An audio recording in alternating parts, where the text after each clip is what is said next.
After a dismal performance in the pandemic hit 2020, the Australian IPO market enjoyed a blockbuster year in 2021 with the highest ever capital raise since 2017.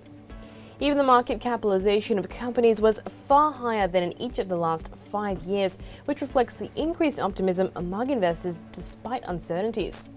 2021 saw nearly double the amount raised through public offerings than in 2020, although the increase in capital raised during the year was primarily because of the higher number of IPOs as compared to a rise in the average capital raised per offering. Most had a market cap of less than 50 million. And now that we've reached 2022, let's see how this year has treated the IPO market so far. Australian companies have raised the lowest amount in equity in 6 years during the first quarter of the year amid the ongoing Russia-Ukraine conflict and expectations of an interest rate hike. Nearly $3 billion was raised across public offerings. What's more, follow-on equity deals so far in the year are having their slowest start since 2016. The money raised is down 70% compared to the corresponding quarter of 2021. The index has also taken a hit, with the ASX 200 falling over 2% so far this year.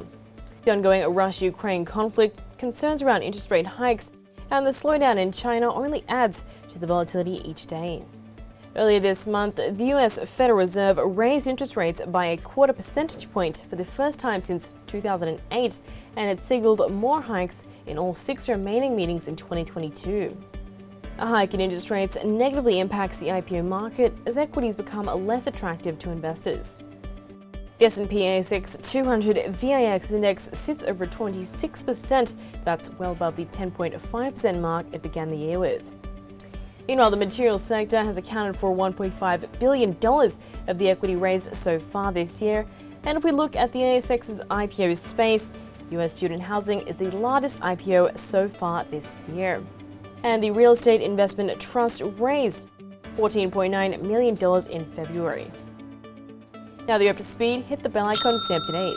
I'm Molly Shields for kalkinemedia.